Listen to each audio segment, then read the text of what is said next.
Welcome to the Freedom Fridays podcast. With me, your host, Pete Clarke, the Whispers guy.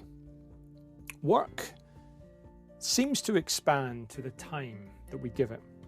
And I've been investing my time, occasionally on a Friday, to explore how we use our time, our energy, our attention, and the impact it has on our identity. I've been exploring over season 1 some of the mindset shifts in the handcuffs of I have to the freedom of I choose to. And I've shared some conversations, some tips, some tools about how you might want to invest your own time, your own energy, your own attention. How you might want to, if you choose to, make some changes to your identity. How you might have freedom from I have to and design a life around I choose to. If that's of interest to you, then this is the podcast for you. In season 2, I'm going to be exploring some experts and asking them what freedom means for them. And trying to help people work to live and not live to work. Trying to help people add life to their years and not just years to their life. So let's dive on in, and here's season 2.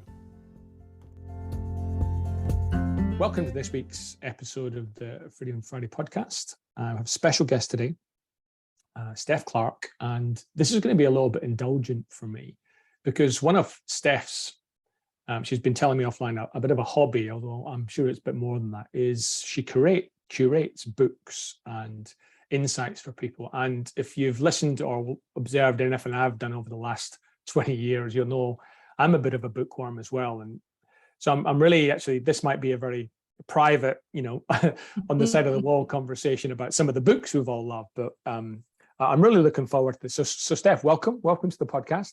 Thank you. I'm looking forward to getting into some book chats with you, Pete. Steph, I start with the same sort of question every time, which is really this principle of with the work that we do and the clients that we do it with. Usually people are seeking freedom, from something to something else, from I have to I choose to. And I'd be interested if we start there. With the work that you do, whether it's the books or the L&D space, what do you observe people are seeking freedom from? The first thing that came to mind was permission. Ooh. Permission, yes. Okay. Yeah. And I think certainly a lot of the team type work I do, and I work with leadership teams or functional teams to help them have the hard conversations they need to or move in the direction that they need to.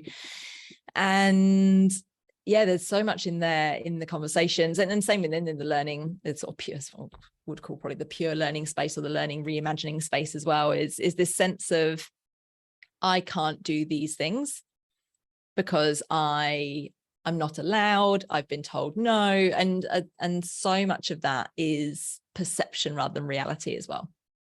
Or it is a hangover from another workplace, another manager, another leader, another industry even, but these things really stick with people. And so there's this real sense, and I don't know if this is an Australian thing or if this is more pervasive than that, but yeah, this real sense of people not being allowed to do the things that they want to do at work, in their teams, whatever it is, and probably maybe in other parts of their lives as well, but I don't get into that so much. So that would be conjecture, I think, if I suggested that. Well, we might get into that. All right, we'll do. We'll save the conjecture for later. Thank you. I'll maybe go quite deep quite quickly then. So, and it's speculation, right? Because we deal with humans, and there's lots of stuff that humans carry with them. But what's your best guess on what do you reckon people are seeking permission for, from who? I think it's to do something different a lot of the time. And I wonder as well how much of it is this sort of sense of learned helplessness, or this sense of if I tell myself I'm not allowed to, I don't have to do the scary thing. Right. I don't have to change. I don't have to do anything different because I can be a bit of a victim to the fact that, I'm not allowed to. That's why I'm not doing the thing. rather than actually it's a bit frightening to do something that is different or bigger or smaller or whatever it is that they want to do. And I think that the seeking permission from is probably more the leader. And again, that sometimes is quite, it's not necessarily specific to a person. Sometimes it is.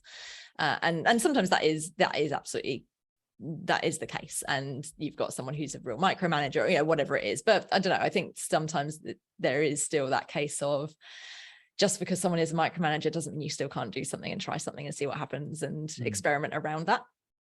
And then the permission to is like I said, to do something different or bigger or more radical than maybe the system normally promotes or rewards or has happened before. I'm interested if you have a view on, I'm not really interested percentage wise, but I wonder often, at least often, we're actually seeking permission from ourselves for whatever reason, whatever case, whatever percentage that is. I'm interested in if you observe that and what aspect of ourselves are we seeking permission from? Yeah, it's a really good question. I wonder as well if it's almost I'm not seeking permission from myself, but actually it's me that's the one that's not giving myself permission, if that makes sense. But I'm not actually seeking permission from myself, but that is who I'm really blocked by. Yeah. But I've externalized the seeking to someone else or the system or the person or the process or whatever it is. Yeah. But I think you're right that there's probably more of it is internal, and people are afraid of repercussions. That's one of the definitions of trust I really like is the ability to be vulnerable without the fear of repercussion, which I think is a bit of a mashup of Brene Brown and Amy Edmondson and a couple of others as well. It's a bit of an amalgamation of some of their definitions that they've very expertly put together. But if we think about it from that perspective, that's what people are afraid of, is that fear of repercussion, but not less around what that is. And I think it's more that idea of how that repercussion feels. I don't want to feel stupid, or I don't want to feel incompetent, or I don't want to feel different or like an outsider to this group or whatever. And especially when a lot of organizations are still rewarding and recognizing quite safe behavior in terms of how people are working and what they're doing. I'm going to guess a little bit like you. Often when a client is describing someone, and I'm reflecting whether this is positive or negative, and it's probably both. Almost the first attribute that comes out of their mouth is he, she, they are smart. Yeah. So it's like this gravitas around intellectual ability. They're really smart, IQ type stuff. And I don't think they're referring to EQ. I think it's more IQ. Yeah.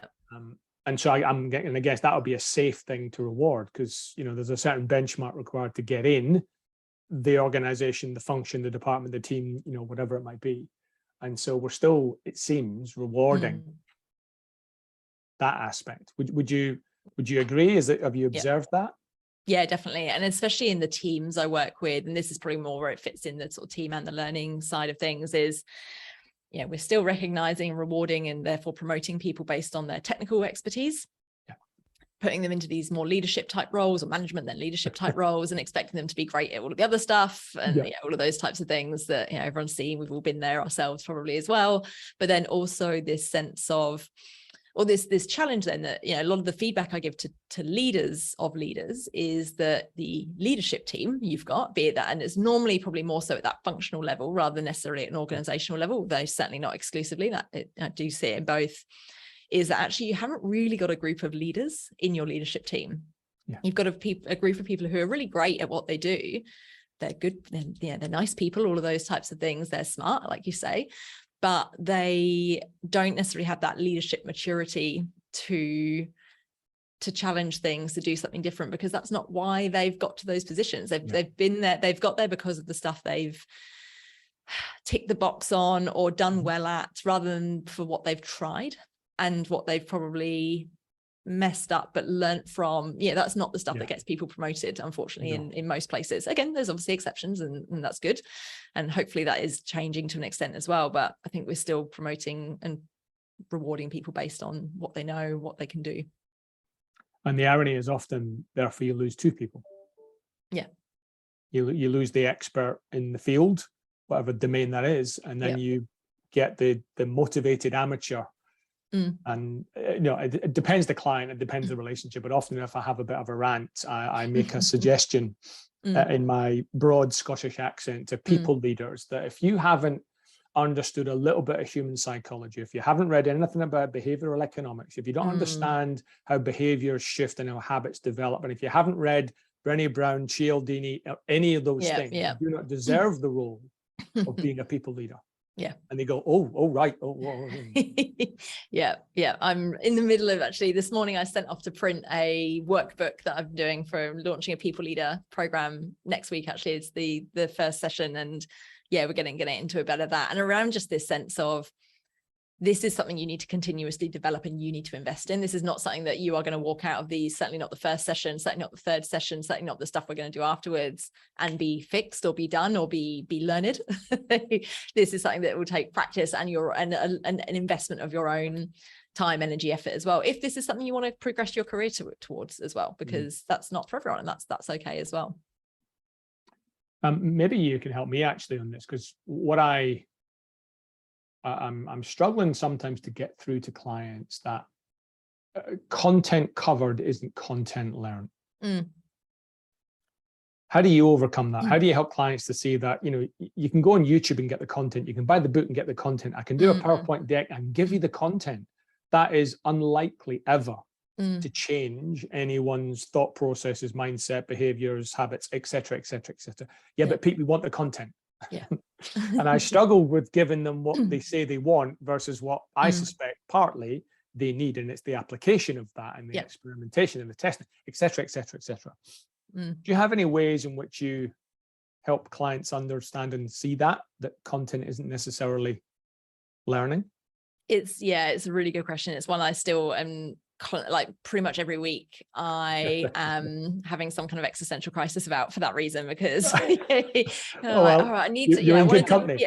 I want to kind of, I still think there is value in exposing people who have not read those books or who have not been exposed to good people leadership, in, using that as an example before, to, hey, here's some different ways of doing this, or here's some different perspectives on these things, or here's three different people, experts in these fields with three quite different approaches to this. Which one do you agree with? Which ones do you like? And actually getting them to think critically about it. I think that's where there's value, which is, not ironically, the way I'm kind of building this program that I'm in the middle of at the moment, is here's three different thinkers on this.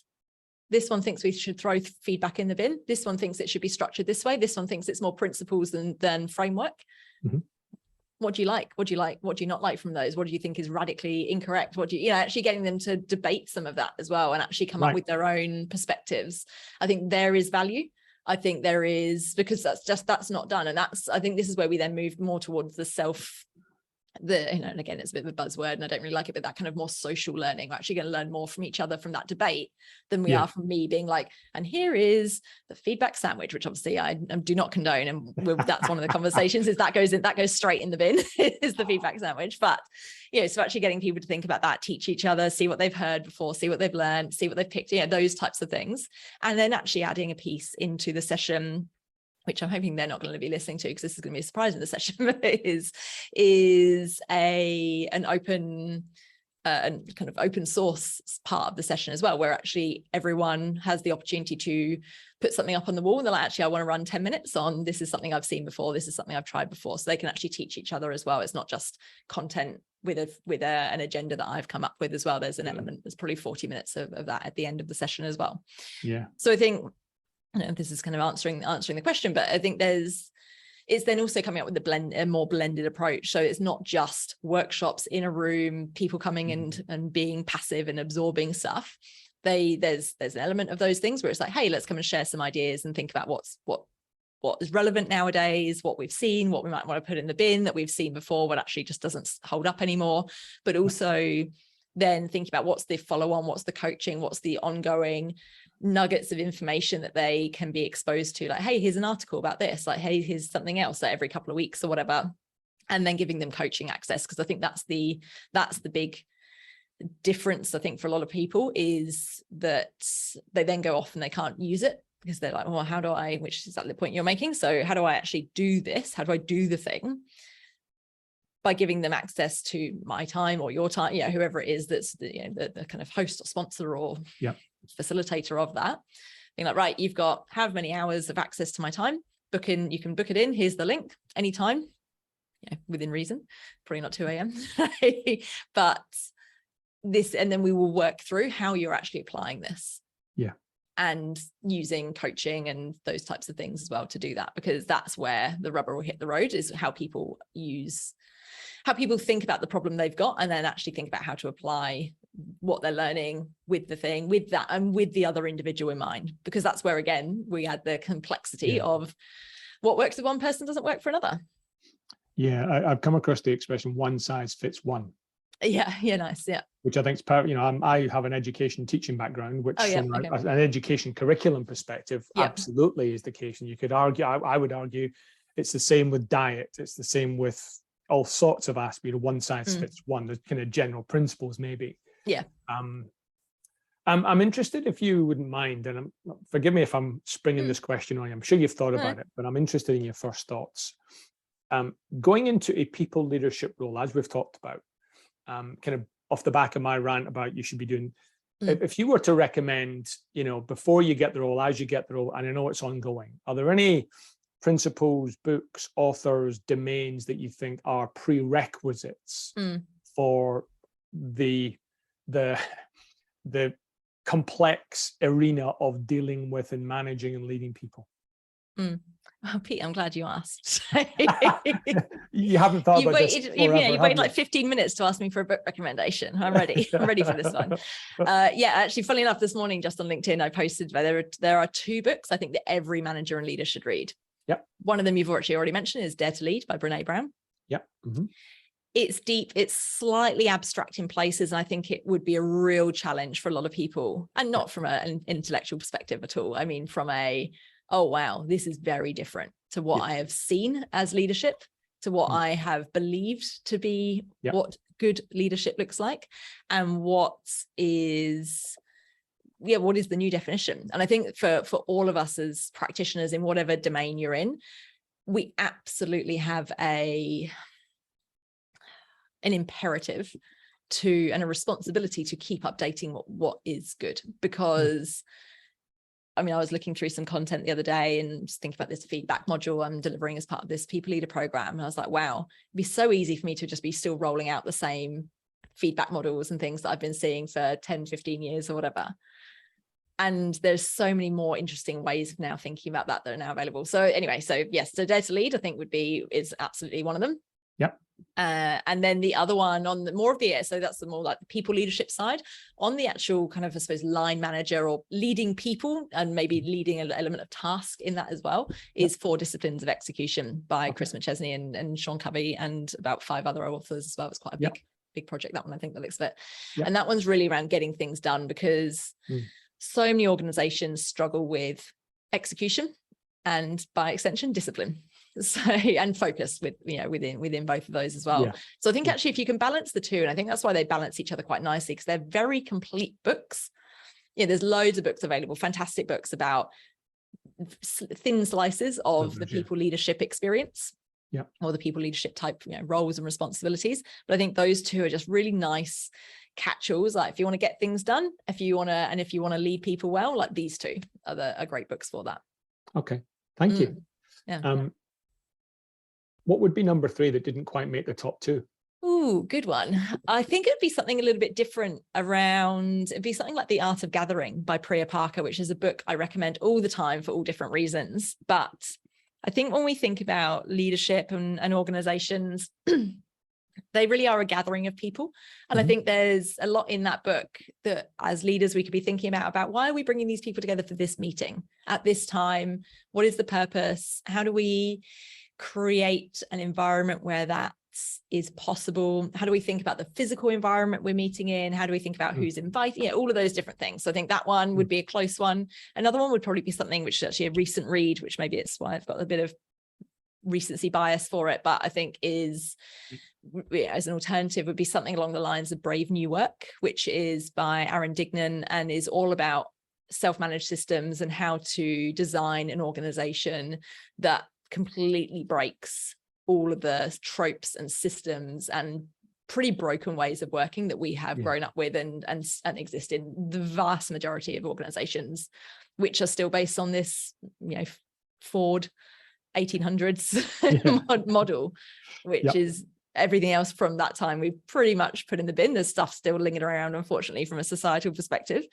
but we still clock in at 9 and clock out at 5 and all of this sort of stuff. I know that is elements of that changing, but the structure is still there.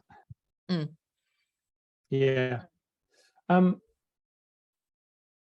So despite, maybe you and I don't mean this in an arrogant, might know more because this is our job. We read around the topics and we can present, 3 different feedback frameworks. Yeah. I think a lot of people would know, if not intuitively, informally, there's another way to get things done. There's a better way, different way, faster way, more efficient way, et cetera, et cetera, et cetera. But we struggle. The organizations, like you said, seem to struggle moving away from these sacred cows, this, 100-year-old methodologies. And without naming names necessarily, do you know of anyone that's actually made some progress on that? And if so, what are the sort of things they've put in place to make those shifts? In terms of what I've been personally exposed to, no, unfortunately not. I think there's elements of things that people have moved to. there's elements of things, but it's still within, it still has to exist within this hierarchy and these sort of frameworks and things as well. I think there's some interesting stuff happening with organization. I think the closest we're getting, which is, I don't know how I feel about saying this aloud, but the closest we're getting is probably organizations that have done more successful moves to agile.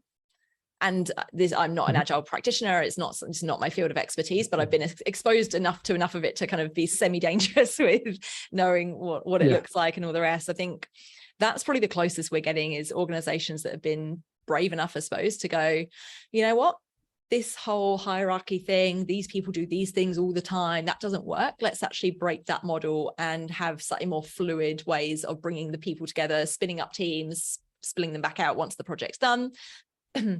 Excuse me, that's probably the closest I've seen to that working. Again, what's really interesting is transforming a team into that, or an organization into that, is so much harder than just starting from that, because you've got all of the relationships and links and all the rest that become very messy then when people have relied on them for a long time. And to be honest, even bringing people in who have come from more traditional organizations, and then they've sort of thrust into this world that's very different. They're like, whoa, hang on, but I want to be in charge all the time, like, not just on this one project. Like that's no, I want to be me here, you, everyone else down here. That's how it works. So look, I have seen more organizations in my kind of work that I do who have done bits of that, some of that, all of that, and have struggled with some of those things. But when it works, it's actually pretty cool to see the discipline again, because a lot of the when it's done well and done properly, not this kind of half-baked, oh, we'll just break everything into 2-week blocks and call it a sprint and say we're doing agile. Like that's that's probably not quite the model. But when people have done it well, even if it is in part of the business, if not for the whole business, it's pretty cool to see how those teams operate quite differently and have quite a different experience to others as well. Another, so where my mind went was almost, are there disciplines to agile? And I don't mean the agile, but what we're talking about, are there disciplines to play? Are there disciplines to informal learning? Kind of like the kind of yin and yang of, if we're going to get rid of the hierarchy, we're going to blow the hierarchy up, and we're just going to work asynchronously, autonomously, blah, blah, blah, blah, blah. Are there disciplines to that you've become more familiar with or would recommend? The one that I think is really interesting is, and I haven't seen this in practice, but I've read about it in some books where they've gone into organizations who have done this. So it's something like An Everyone Culture by Lisa Leahy and Robert Keegan. Fantastic book, and probably more accessible than some of their other books as well, in terms of it's slightly less academic than the others, which I haven't finished the others for that reason. But the thing that they did well One of the things they talked about in that book, and I can't remember which example it was, but one of the things they had from a learning example, which I always come back to as a kind of bit of a gold standard, is having everyone's goals, everyone's learning goals, not just like the thing that we were sent down by above, that type of thing on the stone. Was the thing is actually everyone's learning goals up on a board, on, it might be on a more virtual board at this point in time, that's fine, but every day you have something you're doing towards that learning goal you have, and that could be something quite technical. It could be something quite non-technical, something more people leadership like kind of skills, that type of thing, but everyone knows what everyone else's goal is. Everyone else knows what everyone else is learning and developing at the moment, what their development goal is, so they can help so everyone can help each other achieve that, and and give feedback on that, and help you like, oh, hey, here's a great opportunity for you to you go do this one, because that'd be a great one towards your goal, type thing. So for those that are listening, Steph, that might not know what you mean by a learning goal, can you just explain what a learning goal, probably what is it, and also what it's not? Yes, so a learning goal in just in the simplest form could be something you want to learn, so something you want to be able to do as a result of some intentional practice over a period of time, or some formal learning. It could be any kind of manner of things. So in that situation, in that example from memory, there was one around being able to make a certain type of sale. For example, there was like a sales type of thing, like being able to sell to this particular type of business, or selling this particular product that maybe you didn't know about beforehand. So for that person, there might have been, well, I need to learn what the product is, so I can go and do that by going and talking to some of the other sales reps, or I can go and actually read the manual for the product, or read the sales page, that type of thing. I can go and visit one of the customers who are using that, or go and speak to some customers about what the benefits are, those types of things. And then I could maybe have my sales calls or meetings observed by someone else who's more experienced than I am, and they could give me some feedback, and then once I'm doing those sales calls on my own for this particular product, I know I can sell that thing. And obviously, as long as the sale is successful in 9 times out of 10 or whatever, is a good measure for that. And so again, what is it not? And there's a reason I'm asking the question. Yeah. All right. It's a leading question. I'll see if I can get the right answer. So what it is not, I'd say, is a learning goal is probably not go on course and tick a box. Was that the right answer? No, but Okay. I'd love to pick up on that as well. Okay. So learning goal is probably not, and maybe this is part of a learning goal, but it's not a learning goal, is I want to go on X course. I want to get my MBA. Going and doing that is a very noble thing to do. Great. But that's probably not the learning goal. The learning goal is to be a better leader, be a better manager, be able to be promoted to CEO, whatever it is for that. So that's actually more your learning goal, is that, rather than that's just an activity that feeds into your learning goal. So again, forgive the leading question. No, you're good. The reason I'm asking the question, I think many people mistake, even if they've had learning goals introduced, they mistake learning goals for performance goals. Right. Yes. Yeah. Okay. And so even in your example, I want to learn how to sell X to Y. Their distinction of whether they've learned something is dependent on the outcome. And so they, beat themselves up, or, go back to the permission question, dependent on the outcome, not necessarily the learning that's taking place. So sometimes they're, what I've seen is sometimes they're separate. Yeah. And I'm guessing you might feel the same. They should be separate. Yeah. Or learning goal, they could link into each other, I suppose, like in that example. Your learning goal is being able to do it. Your performance goal is how many times you did it, type thing afterwards. So you mentioned, learning, going on a course. I'm guessing you're familiar with 70-20-10. Yes, I am. So what's your understanding and perspective on 70-20-10? Again, for the listeners who might not know, would you give your understanding of what you understand that to be?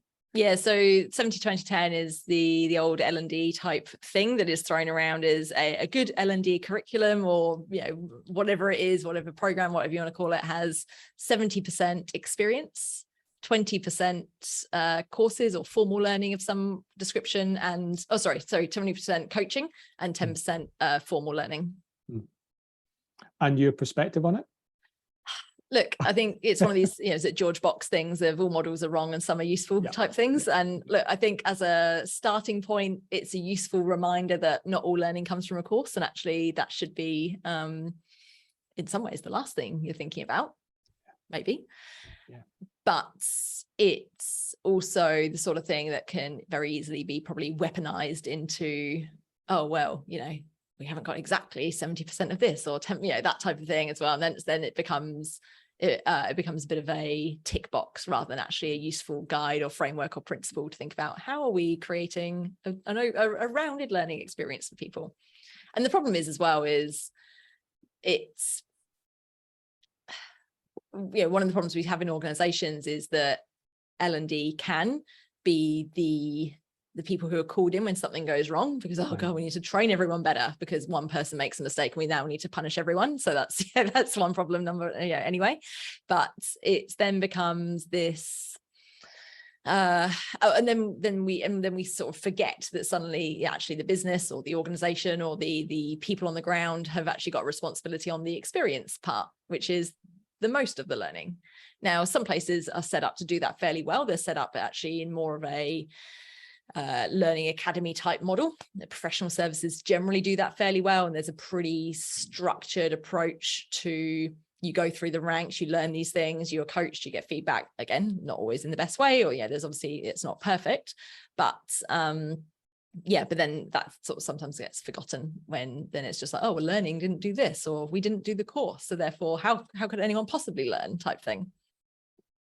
And the irony being we are, whatever hierarchy or forward model you're in, the 9 to 5 or the 8 to 8, there's opportunities every moment. Oh, 100%. And I think that's the thing as well, is that recognition of learning. And I remember this is years ago now, someone came up to me who was probably in their first year of their career and as a graduate. And I was the head of learning at the time. And I said, for this particular division, and they said, Steph, I've got a complaint. I was like, oh, good. I was making a cup of tea. I was like, this is not what I need. I'm making a cup of tea. And so, oh, okay, go on. So I haven't had any learning for the like 9 months I've been here. And I said, oh, right. I said, oh, aren't you doing your CA program, your chartered accountancy program? She's like, oh, yeah, but that doesn't count. All right, okay. So what did you sort of learn last week? Well, I was working on this or whatever. I was like, all right. So are you actually saying you haven't been in a course for 9 months? She's like, yeah, exactly. I haven't done any learning for 9 months. I was like, oh, okay, right. Here we go. So, it was an interesting conversation. It was that, and again, that realization that especially, this is someone who's just come out of university who has been fed learning. Learning has been done to them for 20 years, whatever it is, since they started school.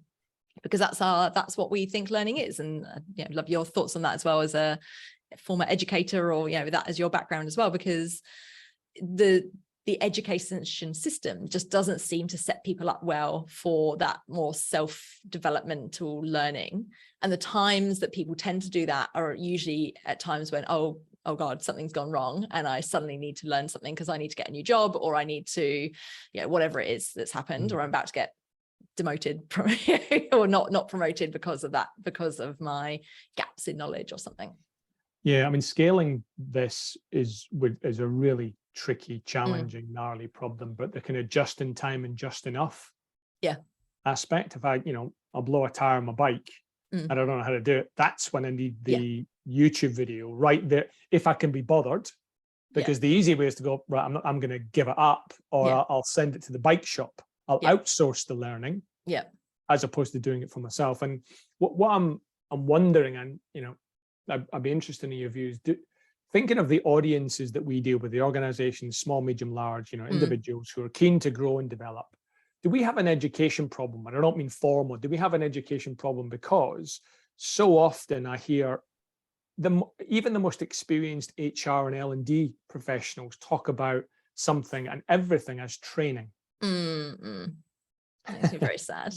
Yes, and it's like, no, it's not, right? If you were dogs and I got a whistle and treats, then maybe I could train you. But it's so much more than that. Do you think we have an education problem with our audience? Yeah, I think so. And I think we also have we have a reflection problem, I think, that we are not stopping to reflect. And at the end of each week, your people leader turns around to you and said, what did you learn this week?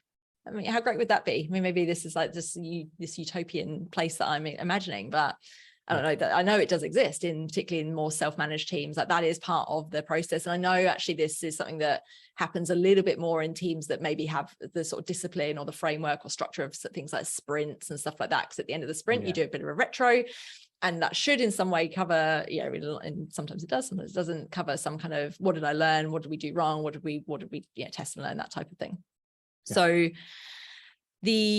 So I think, yes, we have an education problem, but I think we have a learning problem. A reflection problem. I think we also have a curation problem. And one of the things I spend quite a bit of time doing in the learning projects I run and help clients with is curating content and just going, right, if people want to go deeper into this, if people want to listen to something while they're walking the dog or training the dog or whatever it is, they want to do some training for themselves while they're training the dog or while they're driving to wherever it is they're driving to, that type of thing.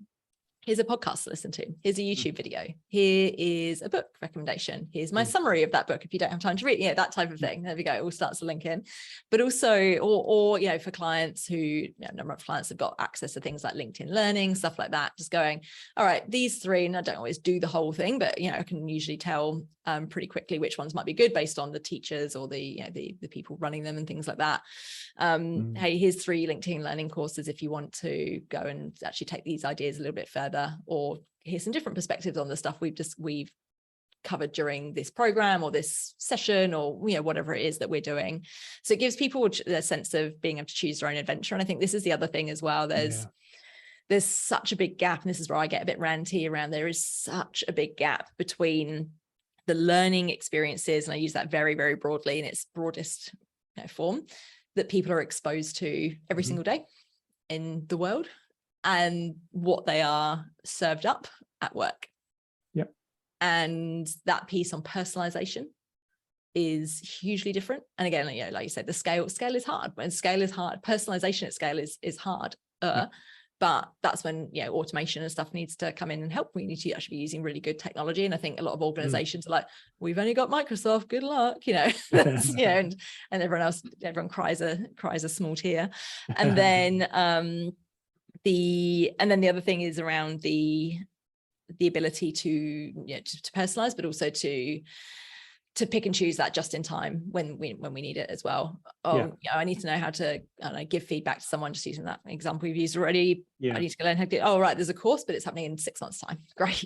So I think, so there's lots of things there, but I think, that delta between what people can do and access and have and see in real life, in everywhere else in their life versus what they've got at work is a huge challenge at the moment.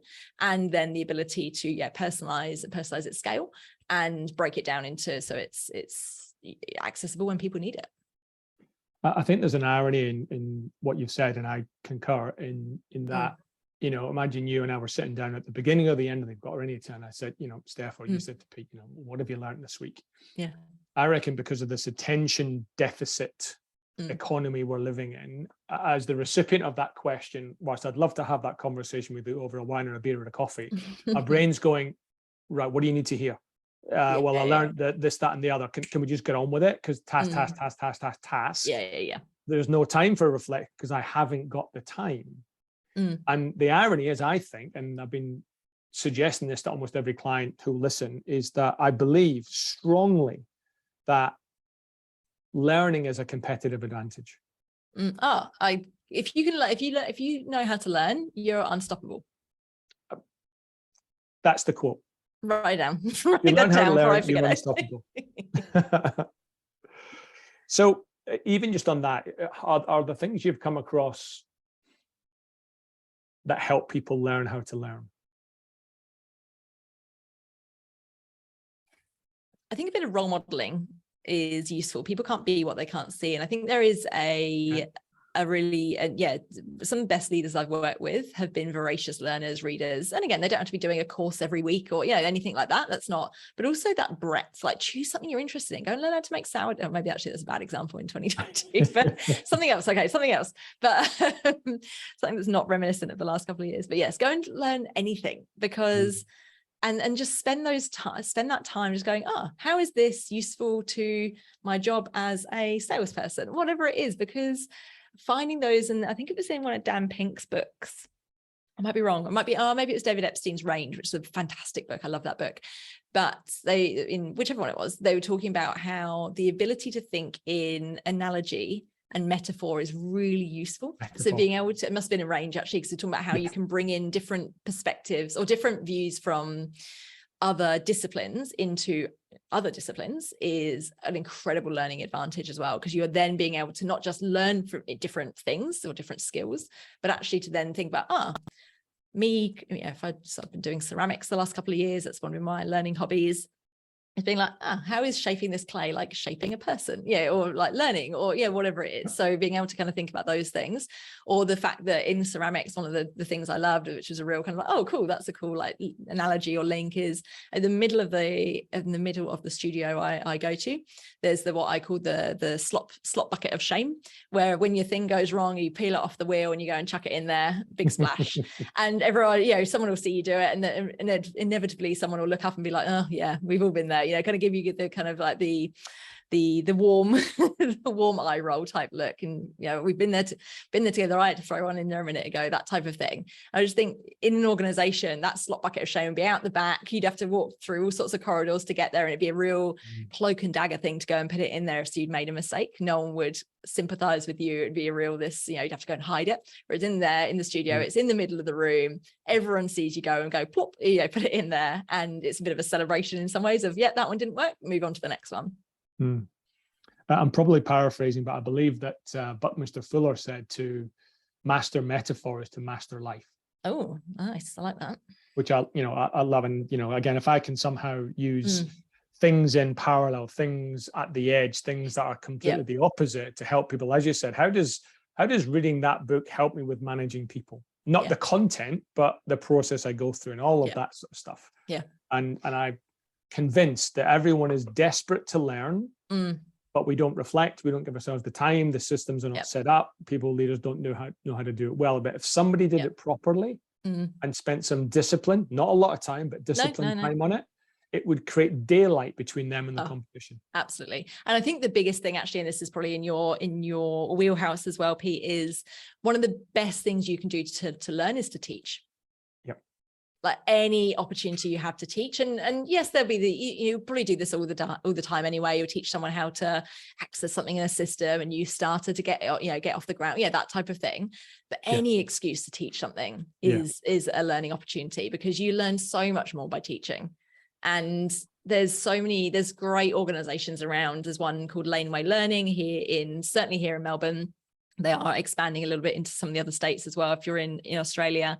But what they do is anyone can teach anything. So I've taught things with them. I've taught slow cooking, I've taught bread making, I've taught how to start a podcast, and taught a fourth one as well, but it was a few years ago. I can't remember what it was now. Meal planning, how to meal plan. So it doesn't have to be anything related to your work at all. I mean, the podcasting one slightly is for those examples, but it doesn't have to be anything related to your work, but just that discipline or that skill of being able to take all your knowledge, structure it in a way and that is accessible to people, to also know your audience, to think about where are they starting from, what questions might they have, how do I build that into the content, how do I start here and end up there, what's the process of doing that is just such a powerful learning tool. And then doing something to get really uncomfortable, which might be not where people are tempted to start. That's okay. But if you want for bonus points, would be to go and do something uncomfortable. And this year I've been doing improv classes. And when I read the blurb for the course, I thought, don't know about that. And I thought, right, that's it. Bye. Take my money. That was a sign that I thought, oh no, that's something I should do, because it's very easy to go and get another professional accreditation, get qualified in something else, another certificate here or there. It's knowledge, exactly. It's easy, but something where you've got to actually put your whole body into it is something else altogether. Totally. And as a bit of an aside, my eldest daughter, who's a psychologist, has a bit of a side, it's not a hustle, but more of a side interest in doing improv, because she hated it and she was nervous. And ironically, there was actually some research in the background that shows things like doing improv actually can help anxiety and depression and confidence and all those sort of things, because it is embodied. And even from an agile perspective, physically or mentally, the ability to go and take anything that Steph gives me and turn it into something or nothing and keep going. Boy, that's a skill not many people have. Yeah. And if you're a tree, you're a damn tree. Like that's, you've got to be that tree. Yeah. If that's the role you've been given in that particular scene, you are a tree. Yeah. And just being able to sort of hold that and be like, oh, okay, well, I guess I'm a tree. Steph, I'm really conscious of time, but I haven't really indulged myself in some of your book stuff. Oh, so yes. Can I ask Okay, a couple of questions about that? Yeah, go. How did you get into that? So a few years ago, when I started a new role, it was my first kind of proper leadership type role. I was leading people before that, but in terms of the actual title and things. And one of the partners who was going to be working with and wanted to impress was like, oh, so what have you read recently? I thought, oh no, oh dear. And luckily I had read something, I can't remember what it was, but I'd read one thing. He was like, oh, have you read this? You read that? And I was like, no. And I thought, oh, all right, well, this is game on, Tony.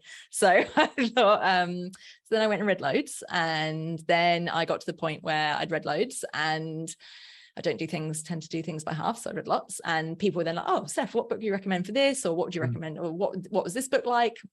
And after a while, they all start to blur into the other when you start reading a lot in that kind of nonfiction and business space. So I thought I need a way to easily be able to catalog and curate all the books I've been reading. Yeah. Why not start a podcast? That seems like a terrible use of my time. So that's what I did. And nearly 4 years later, I'm on episode 184, went live this morning. Wow. Yeah. So there we go. And so I've been reading a lot of books ever since. One of the questions that say again is to scratch my own itch, like most good ideas. Yeah, absolutely. One of the mistakes I've made in doing this podcast with the quickfire questions at the end is what's a book that's changed your life? And people go, oh, Pete, I wish you'd give me some time to think about that. Yeah. So I'm not going to leave it to there. I'm going to ask you now, given your extensive curation and interest in books, not the book, but what's a book that's perhaps changed your perspective or life, and in what way?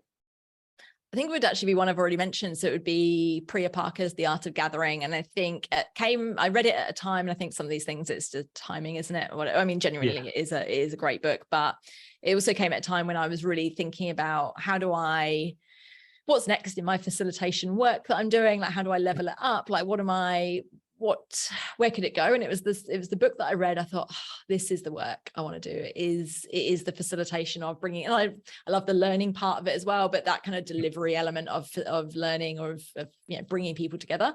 I was like, that's my kind of, if I'm a T person, like the sort of length, the sort of deeper one is facilitation for me. And that was the reminder that is why. Interesting.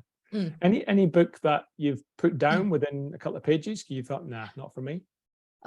There's a few that I wish I had, but there's also there's quite a few books, excuse me, hoping you edit that back out. There's quite a few books, sorry, I'm going to cough properly. That's all right. There's quite a few books that I have thought, this is trash, and then I've carried on reading so I can talk about it on the podcast, so I can stop other people having to go through that same pain. I think Patrick Lencioni's work is great. I really like his models. I really like his approaches and theories. His books, absolutely dire. Like, I cannot stand those leadership fables. Like, they're so fake and so awful. I just cannot bear it. But if you use leave the first probably 100 pages or so, because they're not that long, and the last sort of 20 to 30 pages where he actually talks about the models and the ideas, great. Just go straight to those. They're great. And then the worst book I've ever read in the kind of non-fiction category is The 5 a.m. Club, which was horrendous. Well, because the idea is really in the title. No, I mean, I'm on board with the 5 a.m. club getting up early. That's fine. And I like that. Yeah. But the book itself is just, it's just dreadful. It's that fable kind of style. It's so fake. It's so over the top. And and to the point that I just think, how is this inspiring to anyone? Because it's just dreadful. But also just the fact that it's so contrived that you just think, this doesn't happen in real life. No. So if this is meant to be inspiring and people are reading it and being like, oh, I could be like this person, no one's ever going to be like that person because these people don't exist. Yeah. And unlike good fiction that really takes you somewhere, and I think sometimes good fiction can be as beneficial as it's good nonfiction.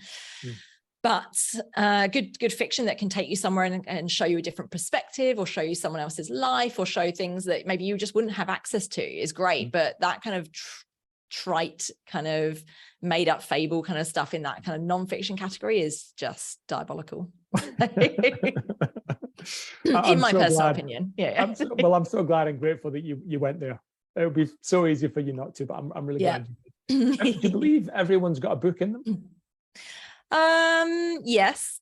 Should they write it? Maybe not. I don't know. I think everyone has a book in them. Everyone's got, like, even if it's a memoir or an element of, something to share or a lesson or whatever. I don't know. I just, why not? I mean, I would never stop any or say everyone shouldn't write a book. But I think, does it need to be a bestseller or whatever? Probably not. But does it mean, if it means that you can reflect and get something down and share something with the people around you or the people going after you or whatever, then fantastic. I think there's also a lot of books that should be essays. That someone got a publishing deal and had to write a couple, and then suddenly there's a great 100-page book stuck in a very average 300-page book. Yeah, I agree. And what about your book? What about my book? It's probably the question I get the most. To be determined, I guess. Yeah. I think if I did one, it wouldn't be long prose. It would be something a bit different. I don't want to just add to that noise. I think I'd want to do something unique and unusual. Steph, so on that, I'm conscious of time. A couple of quick things before we finish. Where can people get hold of you, see what you do? If you can just tell us that, and obviously we'll put that in the show notes as well. If you want to tell us that. Yeah, the best place to find me hanging out is on LinkedIn. So I'm Steph Clarke on LinkedIn, Clarke with an E on the end, unlike this guy here who's got no E, because I am apparently, we were literally 1 minute into, little backstory here. We were like 1 minute into our conversation. I was like, oh, Pete, we have the same surname. And actually Pete Clarke is my dad's name. So I was like, oh, this is really weird because you're like my dad. And then Pete was like, oh, by the way, Clarke without an E is like the Scottish scholars, and Clarke with an E is like the English paupers. So that was good. We've managed to make it through the whole episode though, so we're still smiling, so we're good. So anyway, LinkedIn. So we can catch you on LinkedIn, and you've got a website. Yes, so it's yesand.co, which you can go and find, which is going to change soon. So yes, but you can put a link to that as well. Okay, cool. So just to kind of round this off, if you're okay, I'm gonna ask you. Yep. I'm probably going to keep the book theme if that's because I'm actually go. Kind of quick fire questions. Audible, Kindle, or physical? All three for different reasons. Okay. Is it quick fire? Can I give you background on? Yeah, no, please. Give me some background. So, why Audible? Why Kindle? Why physical?